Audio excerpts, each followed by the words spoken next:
যেই ঘটনাটা ঘটেছে এই ঘটনাটা না দেখানোর কিন্তু কোনো সুযোগ নেই। আপনি যদি এটা না দেখান তাহলে আপনি আর সাংবাদিক নেই। কিন্তু ওই সময়ে লাইভ টেলিকাস্ট করা নিয়ে অনেক ধরনের আপনার নিষেধাজ্ঞা এবং চাপ এই জিনিসগুলো ছিল এবং অনেক কিছুই চেষ্টা করা হতো যে পরবর্তীতে এডিট করে অথবা সেন্সর করে জিনিসগুলোকে যাতে দেওয়া হয় এবং সবগুলো গণমাধ্যমই কিন্তু মোটামুটি এরকম একটা চাপের মধ্যে ছিল। কিন্তু ওই সময়ের যে বাস্তবতা যেখানে দেখানোই নিষেধ সেখানে আমরাই কিন্তু প্রথম দেখিয়েছি এবং এই ডিসিশনটা আমরা নিয়েছিলাম যে আমরা দেখাবো, যা ঘটছে আমরা তাই দেখাবো এবং সব দিক দেখাবো।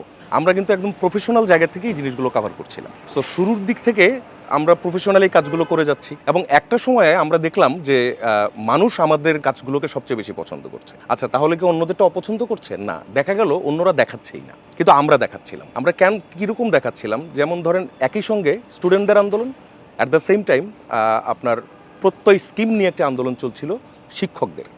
সো আমরা কিন্তু দুইটাই সমানভাবে কাভার করে যাচ্ছিলাম এবং অ্যাট দ্য সেম টাইম এই জিনিসগুলো নিয়ে সরকার পক্ষ থেকে যে বক্তব্যগুলো আমরা সেগুলো কিন্তু কাভার করেছি। You know that this is call professionalism, right? So সেগুলো আমরা করে যাচ্ছি। অন্যান্য চ্যানেলগুলো অথবা অন্যান্য পত্রিকায় আমরা দেখলাম যে তখন খুব একটা তারা এই কাভারেজটা দিচ্ছে না।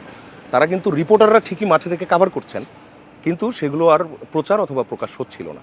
সেই জায়গা থেকে মানুষের একটা আস্থার জায়গা আমাদের প্রতি তৈরি হয় এবং তখন আমাদের দায়িত্বটা আরও বেড়ে যায় এবং যেহেতু দায়িত্বটা বেড়ে যায় সেই জায়গা থেকে কিন্তু আমরা মাঠে ছিলাম, আমাদের সব রিপোর্টাররা মাঠে ছিল এবং আমাদের ফুল টিম কিন্তু আমরা কাজ করেছি। এটা ধরেন আপনার আমাদের নিউজ রুম থেকে শুরু করে ফিল্ড পর্যন্ত আমরা সবাই প্রফেশনালি কাজ করে গেছি। ওইটা যেমন ঠিক 5 আগস্টের আগে, 5 আগস্টের পরেও কিন্তু আমরা সেম প্রফেশনালিজমে আছি। বিষয়টা এমন না যে আগে আমি দেখাইনি এখন আমি দেখাচ্ছি। আমি যা আগে দেখিয়েছি আমি তাই কিন্তু এখনও পর্যন্ত দেখাচ্ছি। জুলাইয়ের ম্যাক্সিমাম যে ফুটেজ যা আমরা দেখিয়েছি এবং যা আমাদের কাছে আছে সেগুলোও আমরা দেখিয়েছি। অনেকে আগে ফুটেজ যেগুলো নিয়েছিল সেগুলো 5 আগস্টের পর দেখিয়েছে, কিন্তু আমরা যেটা করেছি আমরা যেদিনের ফুটেজ আমরা সেদিনই দেখিয়েছি। দেখুন, আবু সাঈদের ঘটনাটা হচ্ছে 16ই জুলাই, অর্থাৎ যেদিন প্রথমবারের মতো আবু সাঈদ সহ মোট 6 জন শিক্ষার্থী কিন্তু পুলিশের গুলিতে নিহত হয়। যখন সবগুলো হল বন্ধ করে দেওয়া হলো, অর্থাৎ 15 তারিখে যখন সব হল বন্ধ করে দেওয়া হলো, পাবলিক বিশ্ববিদ্যালয়গুলো যারা আন্দোলন করছিল তাদের আন্দোলনটা মূলত হচ্ছে আন্দোলনটা যাতে তারা করতে না পারে এরকম একটি প্ল্যান সরকারের জায়গা থেকে কিন্তু তারা নিয়েছিল।